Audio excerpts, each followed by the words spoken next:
नमस्कार दोस्त, आपका एक बार फिर स्वागत है मेरे यूट्यूब चैनल फसाने अजायब में। दोस्तों, अगर मेरे द्वारा पढ़ी गई कहानी आपको पसंद आ रही हैं और आप उन्हें सुन रहे हैं, तो प्लीज़ चैनल को सब्सक्राइब भी कीजिए और लाइक तथा शेयर भी। Thank you. तो आइए सुनते हैं रविन्द्रनाथ टैगोर द्वारा रचित उपन्यास चोखेरवाली का हिंदी भावानुवाद आग की किरकिरी का अगला भाग मेरी यानी डॉक्टर वंदना की आवाज में। यह कहना बेकार होगा, राजलक्ष्मी जन्मभूमि के दर्शन के लिए उतनी बेताब न थी। गर्मी के दिनों में जब नदी का पानी सूख जाता है तो मल्लाह कदम कदम पर लग्गी से था लेता है कि कहाँ कितना पानी है। राजलक्ष्मी ने सोचा न था कि उनके बारासात जाने का प्रस्ताव इतनी जल्दी मंजूर हो जाएगा। सोचा अन्नपूर्णा और मेरे दोनों के घर के बाहर जाने में फर्क है। अन्नपूर्णा भीतरी मतलब समझ गई, कहने लगी दीदी जाएंगी तो मैं भी ना रह सकूंगी। महन ने माँ से कहा, सुन लिया तुमने, तुम जाओगी तो चाची भी जाएंगी, अपनी गृहस्थी का क्या होगा फिर। राजलक्ष्मी विद्वेष के जहर से जर्जर होकर बोली, तुम भी जा रही हो मजली, तुम्हारे जाने से काम कैसे चलेगा। नहीं, तुम्हें रहना ही पड़ेगा। राजलक्ष्मी उतावली हो गई, दूसरे दिन दोपहर को ही तैयार हो गई। महेंद्र ही उन्हें पहुंचाने जाएगा, इसमें किसी को भी सुबह न था। लेकिन रवाना होते वक्त मालूम पड़ा महेंद्र ने माँ के साथ जाने के लिए प्यादे और दरबान तक रख कर रखे हैं। बिहारी ने पूछा, तुम अभी तक तैयार नहीं हुए क्या भैया। महेंद्र ने लजाकर कहा, मेरे कॉलेज की। बिहारी ने कहा, खैर तुम छोड़ दो, माँ को मैं वहां छोड़ आता हूँ। महेंद्र मन ही मन नाराज हुआ, अकेले में आशा से बोला, सचमुच बिहारी ने ज्यादती शुरू कर दी है। वो ये दिखाना चाहता है कि वो माँ का ख्याल मुझसे ज्यादा रखता है। अन्नपूर्णा को मौन रह जाना पड़ा, परंतु लाज कुढ़न और खींचन से वह सिमटी सी रही। चाची में यह दुराव देखकर महन नाराज हुआ और आशा भी रूठी रही। राजलक्ष्मी मैके पहुंची। तय था कि उन्हें छोड़कर बिहारी आ जाएगा, लेकिन वहां की हालत देखकर वह ठहर गया। राजलक्ष्मी के मैके में महज दो एक बूढ़ी विधवाएं थीं। चारों तरफ घना जंगल और बांस की झाड़ियां, पोखर का हरा भरा पानी। दिन दोपहर में सियार की हुआ हुआ से राजलक्ष्मी की रूह तड़प उठती। बिहारी ने कहा, माँ, जन्मभूमि यह जरूर है, मगर इसे स्वर्गादपि गरियसी तो हरगिज नहीं कहा जा सकता। तुम्हें यहाँ अकेली छोड़कर लौट जाऊं तो मुझे पाप लगेगा। राजलक्ष्मी के प्राण भी कांप उठे। ऐसे में विनोदिनी भी आ गई। विनोदिनी की कभी महेंद्र से और कभी बिहारी से विवाह की बात चली थी। विधाता की लिखी भाग्य लिपि से जिस आदमी से उसका विवाह हुआ वह जल्दी ही चल बसा। अब विनोदिनी घने जंगल में अकेली लता से इस गांव में घुटकर जी रही थी। वही अनाथ राजलक्ष्मी के पास आई, उन्हें प्रणाम किया और उनकी सेवा जतन में जुट गई। सेवा तो सेवा है, घड़ी को आलस नहीं। काम की कैसी सफाई, कितनी अच्छी रसोई, कैसी मीठी बातचीत। राजलक्ष्मी कहती, काफी देर हो चुकी है बिटिया, तुम भी थोड़ा सा खा लो जाकर। वैसे राजलक्ष्मी उसकी फूफिया सास थी। अपने प्रति बड़ी लापरवाही दिखाती हुई विनोदनी कहती, हमारे दुख सहने वाले शरीर में नाराजगी की गुंजाइश नहीं। आह, कितने दिनों बाद तो अपनी जन्मभूमि आई हो, यहाँ है भी क्या, काहे से तुम्हारा आदर करूं। बिहारी तो 2 ही दिनों में मोहल्ले भर का बुजुर्ग बन बैठा। कोई दवा दारू तो कोई मुकदमे के राय मशवरे के लिए आता। कोई उसकी इसलिए खुशामद करता कि किसी बड़े दफ्तर में उसके बेटे की नौकरी दिला दे। कोई उससे अपनी दरख्वास्त लिखवाता। बूढ़ों की बैठक और कूली मजदूरों के ताड़ी के अड्डे तक वो समान रूप से आता जाता। सभी उसका सम्मान करते। गवई गांव में आए कलकत्ता के उस नवयुवक के निर्वासन दंड को भी विनोदनी अंतःपुर की ओर से हल्का करने की भरसक कोशिश किया करती। मोहल्ले का चक्कर काटकर जब भी वह आता तो पाता कि किसी ने उसके कमरे को बड़े जतन से सहेज सवार दिया है। कांसे के एक गिलास में कुछ फूल पत्तों का गुच्छा सजा रखा है और सिरहाने के एक तरफ पढ़ने योग्य कुछ किताबें रख दी हैं। किताबों में किसी महिला के हाथ से बड़ी कंजूसी के साथ छोटे अक्षरों में नाम लिखा है। गांव में अतिथि सत्कार का जो आम तरीका है उससे इसमें थोड़ा फर्क था। उसी का जिक्र करते हुए बिहारी जब तारीफ करता तो राजलक्ष्मी कहती, और ऐसी लड़की को तुम लोगों ने कबूल नहीं किया। हंसते हुए बिहारी कहता, बेशक हमने अच्छा नहीं किया माँ, ठगा गया, मगर एक बात है, विवाह न करके ठगाना बेहतर है। ब्याह करके ठगाता तो मुसीबत थी। राजलक्ष्मी के जी में बार बार यही आता रहा, यही तो मेरी पतोहू होने योग्य थी, क्यों न हुई भला। राजलक्ष्मी कलकत्ता लौटने का जिक्र करती कि विनोदिनी की आंखें छलछला उठती। कहती, आखिर तुम 2 दिन के लिए क्यों आई बुआ, अब तुम्हें छोड़कर मैं कैसे रहूंगी। भावावेश में राजलक्ष्मी कह उठती, तू मेरी बहू क्यों न हुई बेटी, मैं तुझे कलेसे से लगाए रखती। सुनकर शर्म से विनोदिनी किसी बहाने वहां से हट जाती। राजलक्ष्मी इस इंतजार में थी कि कलकत्ता से विनीत अनुरोध का कोई पत्र आएगा। माँ से अलग महेंद्र आज तक इतने दिन कभी न रहा था। माँ के इस लंबे बिछोह ने निश्चय ही उसके सब्र का बांध तोड़ दिया है। राजलक्ष्मी बेटी की गिड़गिड़ाहट भरे पत्र का इंतजार कर रही थी। बिहारी के नाम महेंद्र का पत्र आया। लिखा था, लगता है माँ बहुत दिनों के बाद मैके गई हैं, शायद बड़े मजे में होंगी। राजलक्ष्मी ने सोचा, महेंद्र ने रूठ कर ऐसा लिखा है, बड़े मजे में होंगी। महेंद्र को छोड़कर बदनसीब माँ भला सुख से कैसे रह सकती है। अरे बिहारी, उसके बाद क्या लिखा है उसने, पढ़कर सुना तो जरा। बिहारी बोला, और कुछ नहीं लिखा है माँ। उसने पत्र को मुट्ठी में दबोचकर एक कॉपी में रखा और कमरे में एक और धप से पटक दिया। राजलक्ष्मी अब भला स्थिर रह सकती थी। हो न हो महेंद्र माँ पर इतना नाराज हुआ है कि बिहारी ने पढ़कर सुनाया ही नहीं। गौ के थन पर चोट करके बछड़ा जिस प्रकार दूध और वात्सल्य का संचार करता है, उसी प्रकार महेंद्र की नाराजगी ने आघात पहुंचाकर राजलक्ष्मी के घुटे वात्सल्य को उभा दिया। उन्होंने महेंद्र को माफ कर दिया। बोली, आह, अपनी बहू को लेकर महेंद्र सुखी है, रहे जैसे भी हो, वह सुख से रहे। जो माँ उसे छोड़कर कभी एक पल नहीं रह सकती, वही उसे छोड़कर चली आई। इसीलिए महेंद्र अपनी माँ से नाराज हो गया है। रह रहकर उनकी आंखों में आंसू उमड़ने लगे। उस दिन वह बार बार बिहारी से जाकर कहती रही, बेटे तुम जाकर नहा लो, यहाँ बड़ी बदपरहेजी हो रही है तुम्हारी।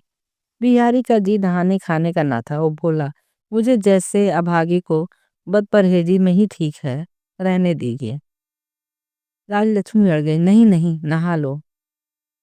बार बार जिद करने से बिहारी नहाने गया। उसका कमरे से बाहर कदम रखना था कि झपट कर राजलक्ष्मी ने वो किताब उठा ली और उसके अंदर से पत्र को निकाला। पत्र उसने विनोदिनी को दिया। कहा, पढ़कर तो देखो जरा, महन ने बिहारी को क्या लिखा है। पत्र पढ़कर विनोदिनी सुनाने लगी। शुरू में महन ने माँ के बारे में लिखा था, लेकिन बड़ा मुख्तसर। बिहारी ने जितना भर सुनाया उससे ज्यादा कुछ नहीं। उसके बाद आशा का जिक्र था। मौज मजे और खुशियों से विभोर होकर लिखा था।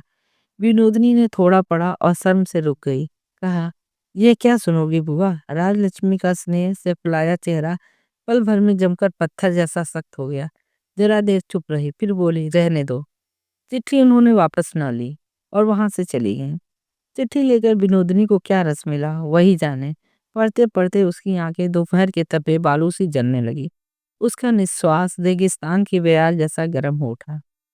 कैसा है महेंद्र, कैसी है आशा, और इन दोनों का प्रेम भी कैसा है, यही बात उसके मन को मथने लगी। पत्र को गोद में डाले, पांव फैलाए, दीवार से पीठ टिकाकर सामने ताकती हुई वह देर तक सोचती रही।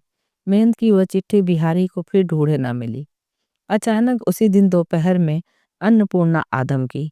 किसी बुरी खबर की आशंका से राजलक्ष्मी का कलेजा सहसा कांप उठा। कुछ पूछने की उन्हें हिम्मत न हुई। वे फक पड़े चेहरे से अन्नपूर्णा की तरह ताकती रहीं। अन्नपूर्णा ने कहा, कलकत्ता का समाचार ठीक है। राजलक्ष्मी ने पूछा, फिर तुम यहाँ कैसे। अन्नपूर्णा बोली, दीदी अपनी गृहस्थी तुम जाकर संभालो। संसार से अपना जी उचट गया है। मैं काशी जाने की तय करके निकली हूँ। तुम्हें प्रणाम करने आ गई। जाने में अनजाने में जाने कितने कसूर हो गए हैं, माफ करना। और तुम्हारी बहू। कहते कहते उनकी आंखों से आंसू भर पड़े। वह नादान बच्ची है, उसके माँ नहीं है। वो दोषी हो चाहे निर्दोष, अब तुम्हारी है। अन्नपूर्णा और न बोल सकी। राजलक्ष्मी जल्दी से उनके नहाने खाने का इंतजाम करने लगी। बिहारी को मालूम हुआ तो वह घोष की मड़िया से दौड़ा आया। अन्नपूर्णा को प्रणाम करके बोला, ऐसा भी होता है भला, हम सबको निर्दयी की तरह ठुकरा कर तुम चल दोगी। आंसू जब्त करके अन्नपूर्णा ने कहा, मुझे अब फेरने की कोशिश मत करो बिहारी। तुम लोग सुखी रहो, मेरे लिए कुछ रुका न रहेगा। बिहारी कुछ क्षण चुप रहा, फिर बोला, महेंद्र की किस्मत खोटी है, उसने तुम्हें रुखसत कर दिया। अन्नपूर्णा चौंक कर बोली, ऐसा मत कहो, मैं उस पर बिल्कुल नाराज नहीं हूँ। मेरे गए बिना उनका भला ना होगा। बहुत दूर ताकता हुआ बिहारी चुप बैठा रहा। अपने आंचल में सोने की दो बालियां निकालकर अन्नपूर्णा बोली, बेटे ये बालियां रख लो। बहू आए तो मेरा आशीर्वाद जताकर इन्हें पहना देना। बालियां मस्तक से लगाकर आंसू छिपाने के लिए बिहारी बगल के कमरे में चला गया। अन्नपूर्णा जागते वक्त बोली, मेरे महेंद्र और मेरी आशा का ध्यान रखना बिहारी। राजलक्ष्मी के हाथों में उन्होंने एक कागज दिया और कहा, ससुर की जायदाद में मेरा जो हिस्सा है वह मैंने इस वसीयत में महेंद्र को लिख दिया है। मुझे हर माह सिर्फ 15 रुपए भेज दिया करना। झुककर उन्होंने राजलक्ष्मी के पैरों की धूल माथे लगाई और तीर्थ यात्रा को निकल गईं। आशा को डर लगा, क्या हुआ यह? माँ चली गई, मौसी चली गई, उन दोनों का सुख मानो सबको खल रहा है। अब उसकी बारी है शायद। सूने घर में दाम्पत्य की नई प्रेम लीला उसे न जाने कैसी लगने लगी। संसार के कठोर कर्तव्यों से प्रेम को फूल के समान तोड़कर अलग कर लेने पर यह अपने ही रस में अपने को संजीवित नहीं रख पाता, धीरे धीरे मुरझाकर विकृत हो जाता है। आशा को भी ऐसा लगने लगा कि उनके अथक मिलन में एक थकान और कमजोरी है। वह मिलन रह रहकर मानो शिथिल हो जाता है। प्रेम की जड़ अगर कामों में ना हो तो भोग का विकास पूर्ण और स्थायी नहीं होता। महन ने भी अपनी विमुख संसार के खिलाफ विद्रोह करके प्रेमोत्सव के सभी दीपों को एक साथ जलाकर बड़ी धूमधाम से सूने घर के अमंगल में ही आशा से कहा, तुम्हें इन दिनों हो क्या गया है? चुन्नी, मौसी चली गई तो इस तरह मुंह लटकाए क्यों रहती हो? हम दोनों के प्रेम में क्या सभी प्रेम समाये हुए नहीं है? आशा दुखी होकर सोचती है, अपने प्रेम में कोई अपूर्णता तो है। मैं तो मौसी की बात सोचा करती हूँ। सास चली गई, इसका मुझे डर लगता है। घर में के काम काज अब ठीक से नहीं चलते। नौकर चाकर करनी काटने लगे। तबीयत खराब है कहकर नौकरानी एक दिन नहीं आई। रसोई पकाने वाला ब्राह्मण शराब पीकर गायब हो गया। मैंने आशा से कहा, खूब मजा आया, आज हम लोगों ने खुद ही रसोई बनाई। गाड़ी में महेंद्र न्यू मार्केट गया। कौन सी चीज कितनी चाहिए इसका उसे कुछ पता न था। बहुत सा सामान उठाकर खुशी खुशी घर लौटा। उन चीजों का क्या किया जाए यह आशा भी ठीक से न जानती थी। प्रयोग में ही दिन के दिन 2-3 बज गए और बहुत सा अजीबोगरीब खाना तैयार करके महेंद्र को बड़ा मजा आया। लेकिन आशा महेंद्र के उस मजे का साथ ना दे सकी। अपनी अज्ञानता पर उसे मन ही मन बड़ी लज्जा और कुढ़न हुई। कमरे की चीजें इस कदर बिखर गई थी कि जरूरत पर कुछ पाता ही नहीं चलता कि कौन चीज कहाँ है। महेंद्र की डॉक्टरी वाली छुरी एक दिन तरकारी काटने के काम आई और कूड़ों के ढेर में जा छिपी। जिस पर वो नोट लिखा करता था वह कापी पंखे का काम करके अंत में रसोई की राख में आराम करने लगी।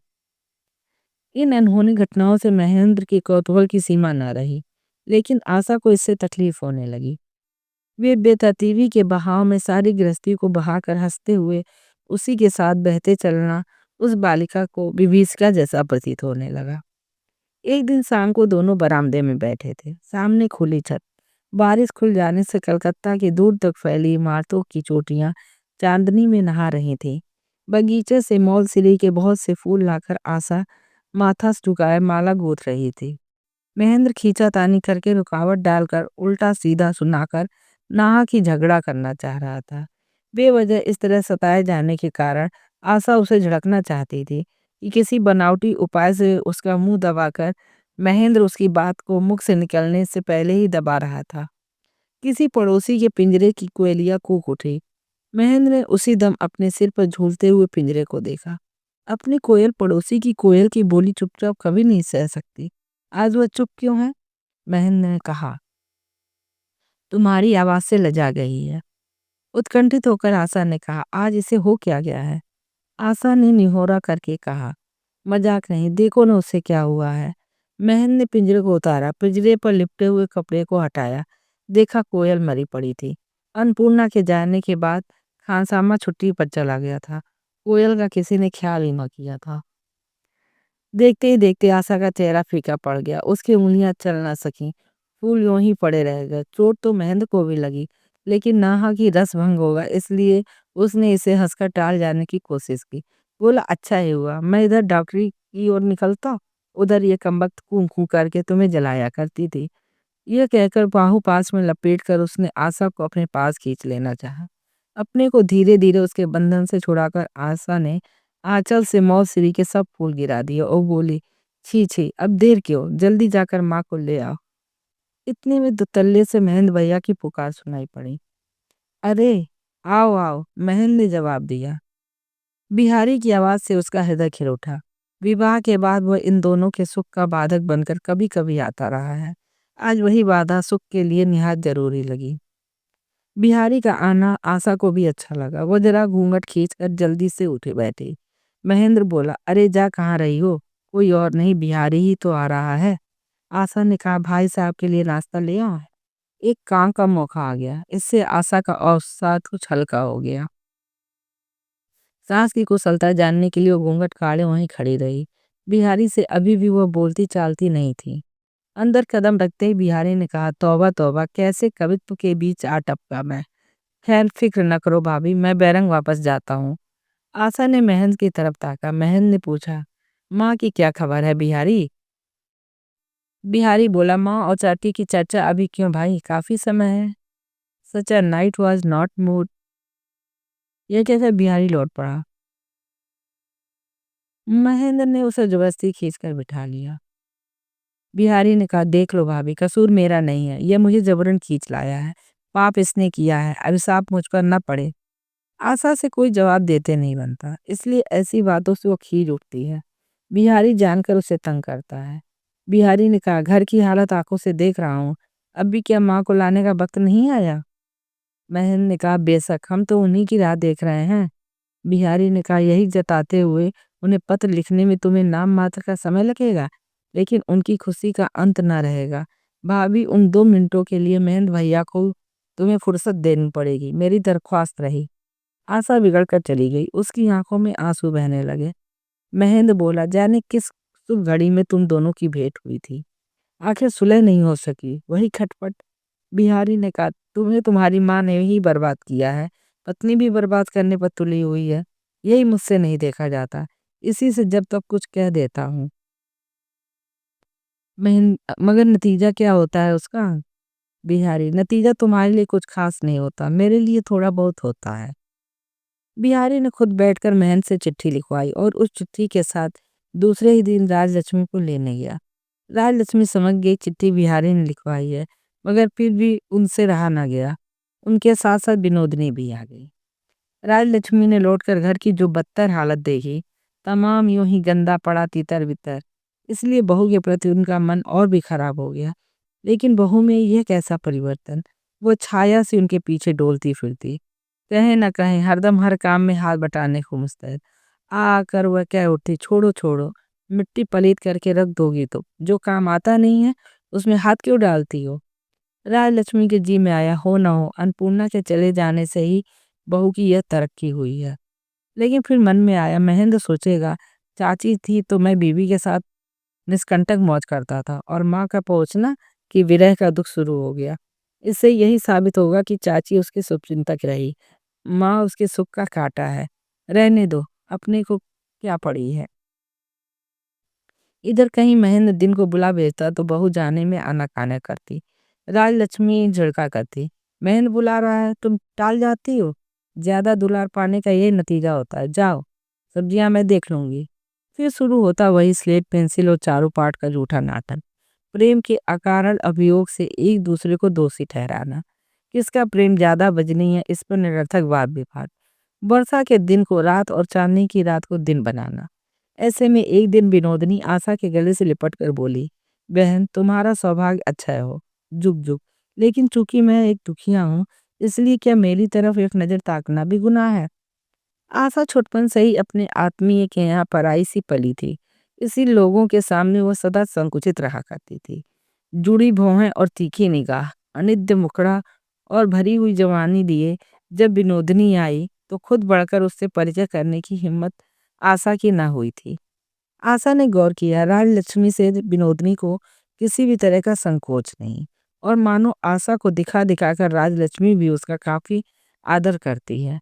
यह भी देखा घर के काम काज में विनोदनी पटु है। प्रभुत्व मानो उसके लिए बहुत ही सहज है। स्वभाव सिद्ध नौकर नौकरानियों से काम लेने, झिड़कने, फटकारने और हुक्म देने में उसे जरा भी हिचक नहीं होती, संकोच ना होता। यह सब देखकर विनोदनी के आगे आशा अपने आप को बहुत छोटा समझने लगी। वही सर्वगुण संपन्न विनोदनी जब खुद उससे नेह की भीख मांगने आई, तो उसका आनंद चौगुना हो उमड़ पड़ा। जादूगर के माया तरु की तरह उसके प्रेम का बीज एक दिन में अंकुराया, पत्तों से लद गया और फल फूल उठा। आशा ने कहा, हम तुम सखियां हैं, एक कोई नाम रख छोड़े हम अपना। विनोदिनी ने हंस पूछा, क्या आखिर? आशा ने बहुत से अच्छे अच्छे नाम गिनाए, हर सिंगार, कदम, मौलसिरी।